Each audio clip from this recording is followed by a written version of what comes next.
शिंदे गुट का विहिप मानना ही होगा। उद्धव गुट को स्पीकर ने दिया दोहरा झटका। ठाकरे के पास अब क्या विकल्प। महाराष्ट्र विधानसभा के स्पीकर राहुल नार्वेकर ने बुधवार को जहां मुख्यमंत्री एकनाथ शिंदे की अगुवाई वाली शिवसेना को ही असली शिवसेना करार दिया और 16 विधायकों की अयोग्यता से जुड़े मामले को खारिज कर दिया, वहीं दूसरी तरफ उद्धव ठाकरे गुट के सभी विधायकों को ट्रेजरी बेंच की तरफ बैठने का आदेश दिया है। स्पीकर ने यह भी कहा है कि उद्धव ठाकरे गुट के सभी विधायकों को शिंदे गुट के चीफ व्हिप भारत गोगावले के आदेश को मानना होगा। ऐसा नहीं करने पर उनके खिलाफ कार्रवाई की जाएगी।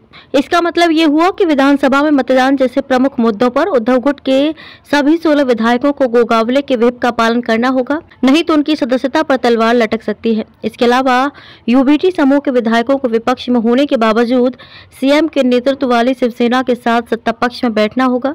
नार्वेकर ने कहा कि विधायकों को अपने निर्धारित स्थान पर बैठना होगा। मेरे विचार में शिवसेना सरकार में सत्तारूढ़ दल है। यदि कोई अलग रुख अपनाता है तो यह निर्णय उनका होगा और वे इसके परिणामों के लिए जिम्मेदार होंगे।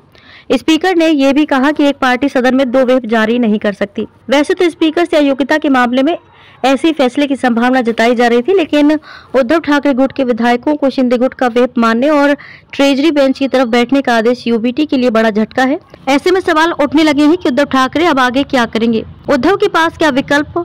नंबर 1, राजनीतिक विश्लेषकों का मानना है कि स्पीकर के फैसले ने मुख्यमंत्री एकनाथ शिंदे गुट के शिवसेना को अधिक कानूनी वैधता दे दी है। ऐसे में उद्धव ठाकरे के पास अब कानून का दरवाजा खटखटाने के अलावा कोई विकल्प नहीं बचा है। ठाकरे पहले ही अयोग्यता के मामले में स्पीकर के खिलाफ सुप्रीम कोर्ट का दरवाजा खटखटा चुके हैं। अब वो स्पीकर के फैसले को भी अदालत में चुनौती दे सकते हैं। उद्धव के पास क्या विकल्प। नंबर 2, चूंकि अगले कुछ महीनों बाद लोकसभा और विधानसभा चुनाव दोनों हैं, इसलिए उद्धव ठाकरे कानूनी लड़ाई के साथ साथ जनता की अदालत में इस मुद्दे को ले जा सकते हैं।